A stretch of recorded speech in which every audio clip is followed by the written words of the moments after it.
नमोस्तु मुनि संघ की जय। हे गुरुदेव, आपके समक्ष एक प्रश्न रखने का एक निवेदन चाहता हूँ।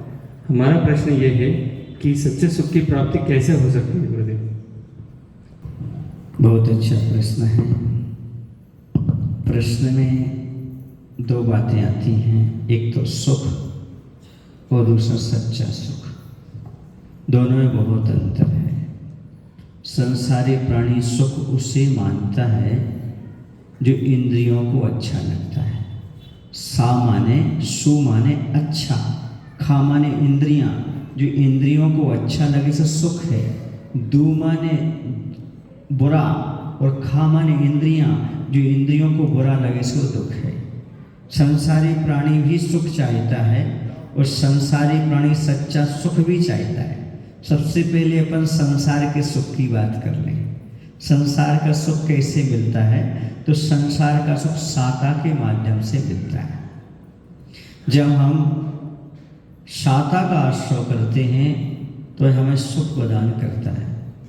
तो साता कब मिलता है?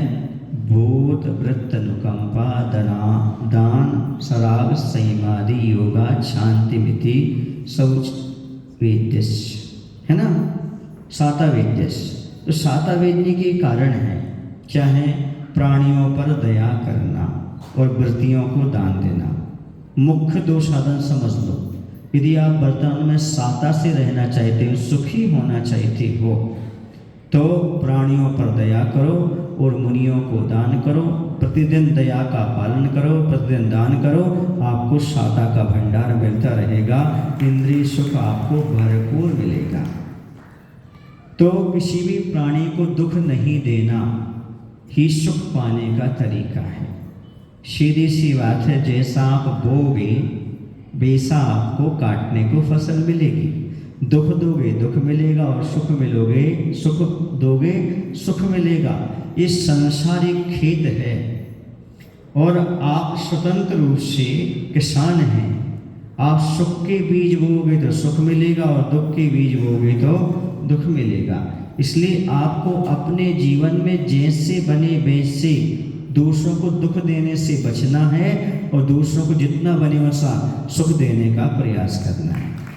यदि आप दूसरों को सुख पहुंचाते तो आपको सुख मिलेगा और दूसरों को दुख पहुंचाते तो दुख मिलेगा। जैनियों के पास ज़्यादा दुख नहीं होता, क्योंकि जैनी सबसे पहले साता का नियम पालन करता है। वो कौन सा करता है? रात्रि भोजन का त्याग, छना पानी। ये क्यों? प्राणियों पर दया भाव रखता है। और जिसके घर में ये दोनों का पालन होता है उसके यहाँ लोग कम बीमार पड़ते हैं, कम उनके यहाँ असाता आती है। इसलिए रात्रि भोजन का त्याग, छना पानी का सिद्धांत अपना लो, बहुत सारे दुखों से आप बच जाओगे। और संकल्प हिंसा का भी त्याग होता है। गृहस्थ संकल्प पूर्वक किसी को मारता नहीं। समझ आ रहा है आपको?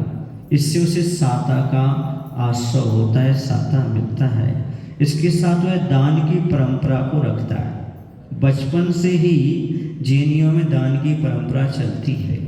जब हम बहुत छोटे थे तब एक मुट्ठी में पैसा, एक मुट्ठी में चावल द्रव्य दी जाती थी घर से, और कहा जाता था बेटा ये जाकर के वहाँ चढ़ा देना, ये वहाँ गुल्लक भी उसमें डाल देना। समझ आ रहा ना? तो हम सोचते थे भगवान को अनाज भी देना पड़ता है और पैसा भी देना पड़ता है। आज मालूम पड़ा नहीं, यदि तुम जीवन में सुखी रहना चाहते हो और निरोगी काया पाना चाहते हो, धन संपत्ति चाहते हो, तो दोनों हाथ भर करके ही मंदिर जाना चाहिए। एक में द्रव्य चढ़ाना चाहिए, दूसरे में धन चढ़ाना चाहिए। ये दान के संस्कार जो हैं बचपन से ही जैनियों में रहते हैं, इसलिए बहुत सारी साता उनके पास रहती है। ये लौकिक सुख पाने के लिए है। किसी को दुखी मत करो, जब बने तब दूसरे को सुख देने का प्रयास करो। इनके 3 समीकरण हम बना सकते हैं। पहला समीकरण ये, यदि सुख चाहते हो तो जानबूझकर कभी किसी को दुख मत देना। जानबूझकर किसी को कभी दुख मत देना। दूसरा, दुखी को देखकर दुखी होना। तीसरा, दुखी को देखकर उसके दुख को दूर करने का भाव रखना, आपके जीवन में कभी असाधा नहीं आएगा, आप दुखी नहीं होगे। सुख पाने का यही तरीका है। इस तरीके से यदि आप चलोगे तो अपने जीवन में सुखी रहोगे। जानबूझ करके दुख मत पहुंचाओ किसी को। किसी दुखी को देखकर दुखी होने का भाव रखो, और किसी को दुखी है उसके दुख को दूर करने का भाव रखो। जैसे गौशालाओं का निर्माण, हॉस्पिटल का निर्माण, यही है दुखी जीव को देख करके उसको दुख दूर करने का भाव पैदा करना। अब उन्होंने कहा सच्चे सुख कैसे प्राप्त हो, तो सच्चा सुख तो जब प्राप्त होगा जब संसार का सुख छूटेगा।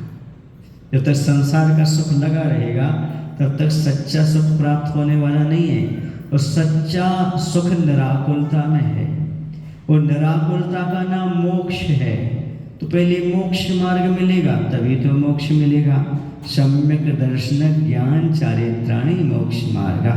रत्नात्रय को धारण करके और आत्मा में लीन होकर के शुद्ध उपयोग में जाकर के जब केवल ज्ञान होगा तब मोक्ष की प्राप्ति होने वाली है, सच्चे सुख की प्राप्ति होने वाली है। अभी तो आप ये सोचो कि दया का पालन कैसे करें, और दया का पालन करते करते हम महाव्रत की ओर कैसे बढ़ें। ऐसे भाव रखो, सच्चे सुख की उपलब्धि हो।